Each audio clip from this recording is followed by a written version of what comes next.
Hoy, 1 de enero, primer día del año y último día de la octava de Navidad, la Iglesia nos invita a reflexionar en el texto de Lucas 2, 16 al 21. Les leo el texto. En aquel tiempo, los pastores fueron corriendo a Belén y encontraron a María y a José y al niño acostado en el pesebre.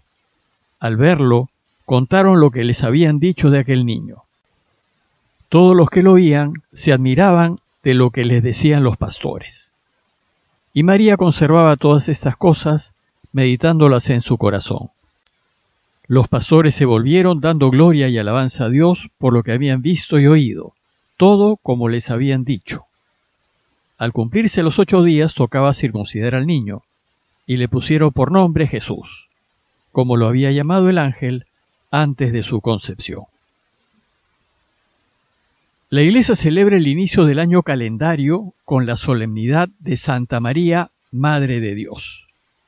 Si bien desde el siglo VI la Iglesia celebra a María como la Madre de Dios, hay pintas ya en las catacumbas de Roma que remiten al siglo III que afirman que María es Madre de Dios. Durante un tiempo la celebración fue el 11 de octubre, pero a partir de Vaticano II, y con más sentido, su celebración pasó al 1 de enero y así se completó y cerró la octava de Navidad. Desde sus inicios la Iglesia le tuvo especial veneración a María por ser la Madre de Jesús. Pero en la fiesta de hoy no solo celebramos que María es Madre de Jesús, sino celebramos que ella es Madre de Dios. Lo que pasó fue que la Iglesia nunca dudó que Jesús fuese verdadero hombre. Ella fue testigo de su hambre, de su sed, de su cansancio, de sus dolores, angustias y muerte. Sin embargo, el impacto de la resurrección de Jesús en la Iglesia naciente fue de tal magnitud que empezó a considerar que Jesús no pudo ser solamente hombre. Fue muy grande lo que hizo, y lo que hizo solo lo puede hacer Dios. Entonces la Iglesia empezó a crecer en la conciencia de que Jesús no solo fue hombre, sino que también fue verdadero Dios. A medida que pasaba el tiempo, la Iglesia se fue convenciendo cada vez más que Jesús, además de hombre, tiene que ser Dios. Hacia mediados del primer siglo, ya San Pablo, en su carta a los Filipenses, nos transmite esta creencia de la Iglesia. Y en Filipenses 2, 6 al 8 dice que Jesús, siendo de condición divina, no retuvo ávidamente el ser igual a Dios, sino que se despojó de sí mismo tomando condición de siervo, haciéndose semejante a los hombres y apareciendo en su porte como hombre, y se humilló a sí mismo, obedeciendo hasta la muerte, y muerte de cruz. Posteriormente los evangelios van a recoger estas enseñanzas de la Iglesia. Lucas y Mateo, por ejemplo, en las introducciones de sus obras, al presentarnos a Jesús, nos enseñan que es verdadero hombre porque nació de María, pero es verdadero Dios porque nació por medio del Espíritu Santo. Y cuando Juan escribe su evangelio en torno al año 100, ya la Iglesia afirmaba con certeza que Jesús es Dios. Solo como ejemplo, la última línea del prólogo de Juan dice: a Dios nadie le ha visto jamás. El Hijo único, que está en el seno del Padre, Él lo ha contado. Sin embargo, afirmar sin duda alguna que Jesús es Dios no fue fácil para la Iglesia. Durante los siguientes 2 siglos se reflexionó mucho acerca de ello. Y cuando el emperador Constantino permitió el culto público de la Iglesia, y éste empezó a reunirse sin temor a las persecuciones, empezaron los concilios universales con el fin de aclarar los fundamentos de nuestra fe. El primer concilio se realizó en la ciudad de Nicea, hoy en Turquía, en el año 325. Y allí toda la Iglesia reunida definió que Jesús, además de ser hombre, es también Dios. Pero algunos cristianos se resistieron a este acuerdo y discutieron que sea así. Y no fue sino hasta el siguiente concilio, celebrado en Constantinopla en el año 381, cuando toda la Iglesia reunida zanjó la cuestión y declaró aquello en lo que cree y debe creer todo aquel que se declare cristiano.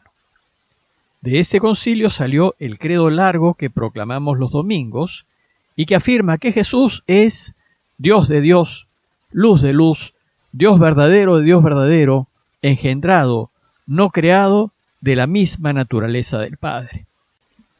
Entonces, una vez definida nuestra fe en Jesús, verdadero Dios y verdadero hombre, la siguiente pregunta que había que responder es: si Jesús es Dios y María es la madre de Jesús, ¿es María acaso la madre de Dios? Bueno, pues esto generó otra serie de largas discusiones teológicas. Y hubo uno, llamado Nestorio, que tuvo un alto cargo en la iglesia de Constantinopla, que se opuso con fuerza a decir que María es madre de Dios. Estas disputas recién se resolvieron en el Tercer Concilio Universal, que se celebró en la ciudad de Éfeso en el año 431. El Concilio de Éfeso declaró que María, por ser la madre de Jesús, es la madre de Dios. No en el sentido de ser el origen de Dios, sino en el sentido de que Dios decidió nacer de mujer y se encarnó en María. Y la palabra griega que usó el concilio para definir esta afirmación de fe fue decir que María es Theotokos, y Theotokos significa la que ha dado a luz a Dios. Hoy nosotros creemos y afirmamos que Jesús es Dios y que María es su madre, y por eso celebramos en este día la solemnidad de María, Madre de Dios.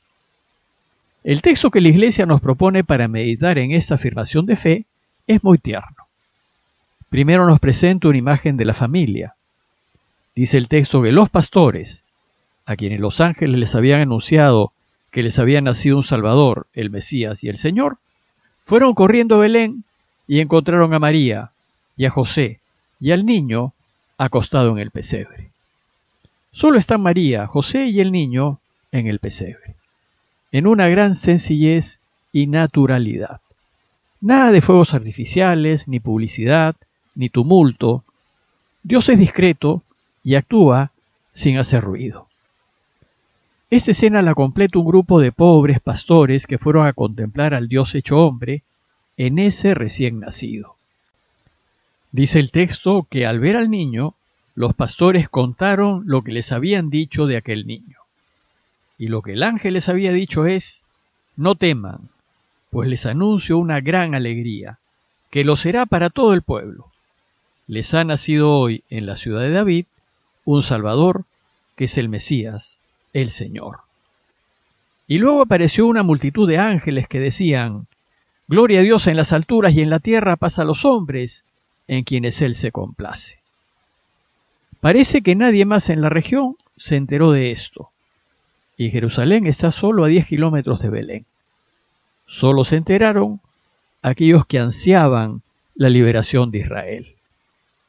El Evangelio nos quiere enseñar que el nacimiento de Jesús fue motivo de alegría y de paz, pero solo para quienes esperan en Dios y confían en Él. Pero además dice el texto que todos los que lo oían se admiraban de lo que les decían los pastores. Bueno, pues esos todos somos nosotros. Somos todos los que a lo largo de la historia confiamos en Dios y nos emocionamos del amor que nos tiene. Después el texto se centra en María y nos dice que María conservaba todas esas cosas meditándolas en su corazón. Meditar en su corazón es otra manera que tiene Lucas de decirnos que vivía en constante acción de gracias al Padre por lo que había hecho en ella. María sin duda fue una mujer y una madre extraordinaria, orgullosa de su hijo y sin embargo discreta, sin presumir de él. Y como madre amante, registraba en su memoria hasta el menor gesto, la menor sonrisa de su hijo, al que debió contemplar con infinita gratitud a Dios Padre. Lucas nos cuenta que en una ocasión en que Jesús estaba enseñando, alzó la voz una mujer de entre la gente y dijo: «¡Qué feliz el seno que te llevó y los pechos que te criaron!». Al ver y oír a Jesús, una mujer, seguramente madre, no pudo contenerse, y por alabar a Jesús, alabó a su madre, diciéndole lo feliz que debía ser por tener un hijo como él. Sin duda María debió ser muy feliz por ello, pero Jesús le responde: pero más felices son los que oyen la palabra de Dios y la guardan. Para Jesús su madre María es feliz, pero no porque ella sea su madre, sino porque es una de las que hacen lo que Dios quiere. Pues ella, a riesgo de su vida, aceptó ser la madre de Jesús y Dios la hizo feliz. El relato de hoy termina con dos breves escenas. La primera es que los pastores se volvieron dando gloria a Dios por lo que habían visto y oído, todo como les habían dicho. Y la segunda breve escena es la circuncisión de Jesús. Para que el niño entre a formar parte del pueblo de Dios tenía que ser circuncidado, pues la ley de Moisés así lo mandaba. Y como los padres de Jesús fueron creyentes, practicantes, a los 8 días, como decía la ley, lo llevaron al templo. Y dice el texto que al cumplirse los 8 días, tocaba circuncidar al niño y le pusieron por nombre Jesús, como lo había llamado el ángel antes de su concepción. En la ceremonia de circuncisión también se le ponía oficialmente el nombre al niño, y sus padres le pusieron Jesús, que significa Dios salva. Jesús debe ser el centro de todo nuestro quehacer. Él es el camino, es a Él a quien seguimos, y gracias a Él nosotros sabemos ya el camino que nos lleva a la felicidad y a la vida. Y por lo que hizo para enseñarnos este camino, dice Pablo en Filipenses 2, 9 al 11, Dios lo exaltó y le otorgó el nombre que está sobre todo nombre, para que al nombre de Jesús toda rodilla se doble, en los cielos, en la tierra y en los abismos, y toda lengua confiese que Cristo Jesús es Señor, para gloria de Dios Padre. A manera de conclusión, los invito, primero a agradecerle a María por ser Madre de Dios y Madre nuestra, pues gracias a que ella hizo siempre la voluntad de Dios, fue posible que Él se haga hombre. Y agradecerle a Jesús por lo que ha hecho por nosotros, confesando, como dice Pablo, que Él es el Mesías y el Señor, para gloria de Dios Padre. Parroquia de Fátima, Miraflores, Lima.